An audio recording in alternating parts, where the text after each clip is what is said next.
If you grew up in the 1980s, you know it was a time like no other. From cranking up the volume to your favorite MTV videos, to spending hours at the arcade playing Pac-Man, to rushing out of bed for Saturday morning cartoons and carefully crafting the perfect mixtape. It was a decade that gave us memories we'll never forget.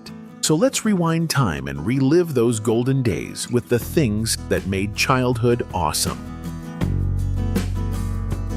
MTV launched in 1981, and just like that, it turned music into a visual experience.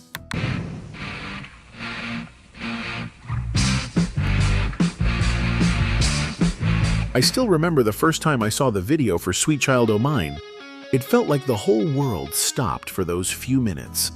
Suddenly, your favorite songs weren't just on the radio. They had music videos with iconic visuals that stayed with you long after the song ended. MTV gave us a front row seat to the 80s music scene, with artists like Madonna and Michael Jackson lighting up the screen and shaping pop culture in real time. And we'll get into those legends in a bit, but for now, MTV was the channel that made music a non-stop part of our daily lives.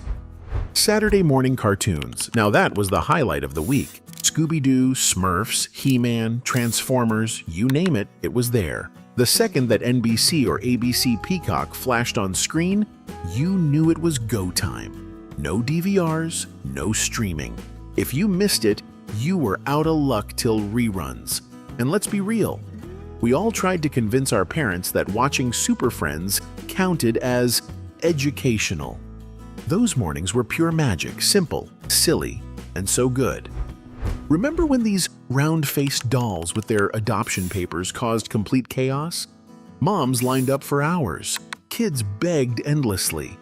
All for that magical moment of unboxing.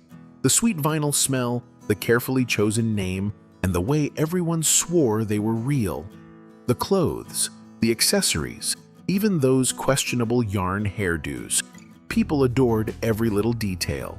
Because in that moment, holding your very own Cabbage Patch Kid, it wasn't just a doll, it was a childhood treasure. When the Nintendo Entertainment System dropped, it was a game changer. Suddenly, your living room turned into your personal arcade. Kids everywhere were glued to their TVs, blasting through Super Mario Bros., Zelda, and Donkey Kong. The 8-bit graphics might seem basic now, but back then, they were a whole new world. Of course, our parents set a timer to limit how long we could play, but every minute was gold. It gave us some of the best moments in gaming history. And in this video, we'll also take a look at another console that came out a little earlier, one you probably know well. Pac-Man was more than just a game. It was an obsession. You couldn't walk into an arcade without hearing that iconic tune.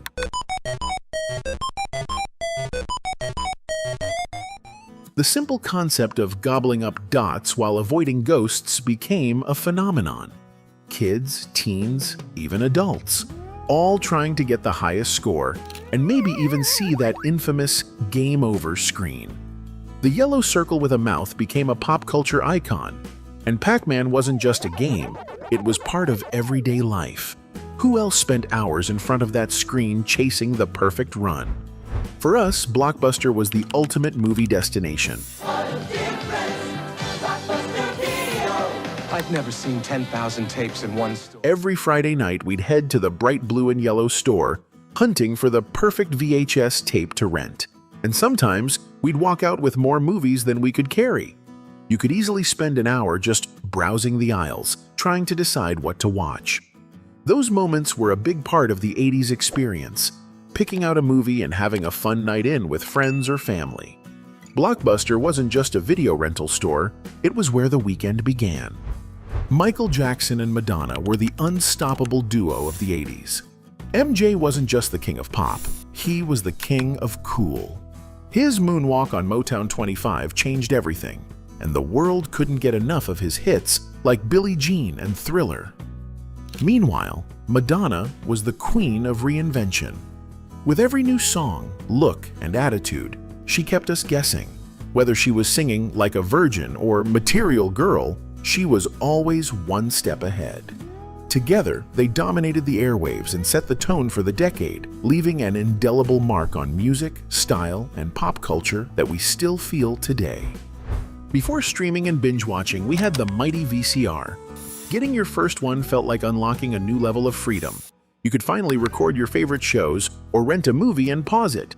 No more waiting for reruns or racing home to catch something live.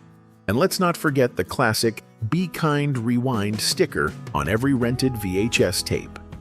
Friday nights at home with a stack of tapes from the video store, that was peak comfort in the 80s.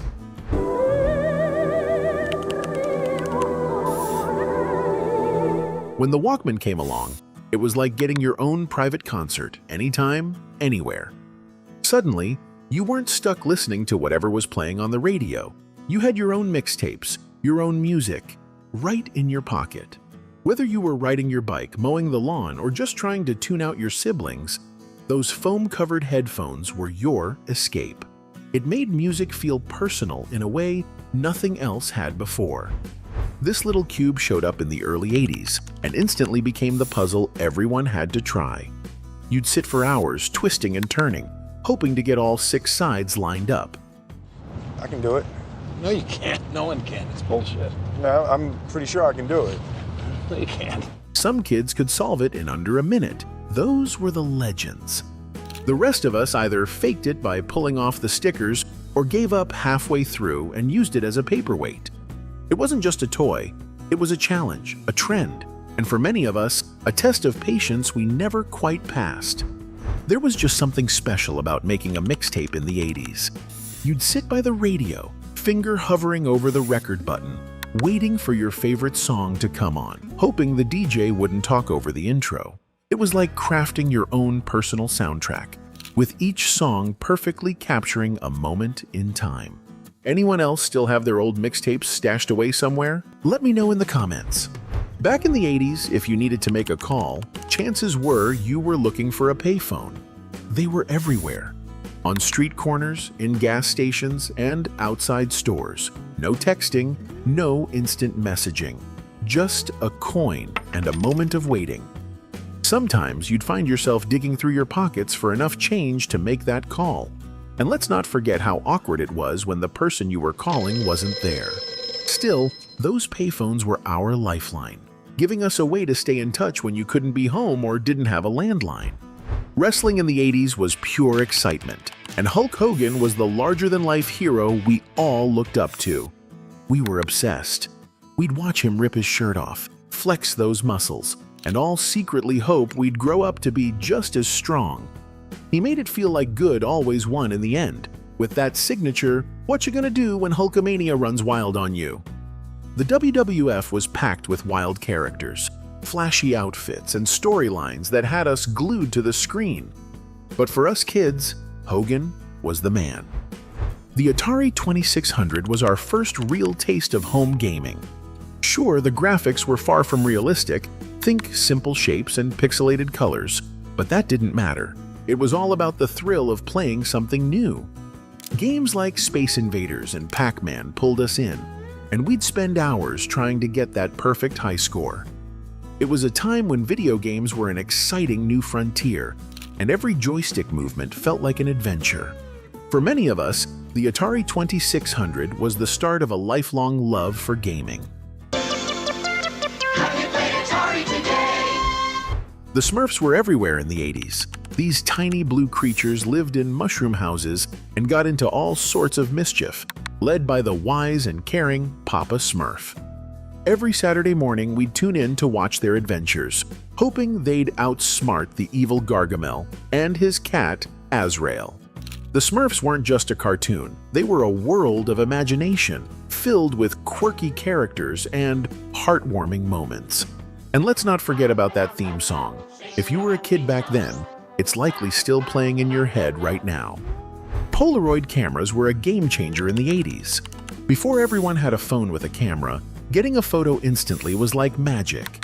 You'd snap a picture, shake it for a few seconds, and then watch as the image slowly appeared in front of your eyes. It wasn't just about taking pictures, it was about capturing moments that you could hold in your hand right away. And even though digital photos rule today, there's something special about those vintage instant prints. If this video reminded you of the good old days, there's plenty more to explore on the channel. Feel free to explore and share any memories from your childhood that I may have missed in the comments. Let's keep the conversation going.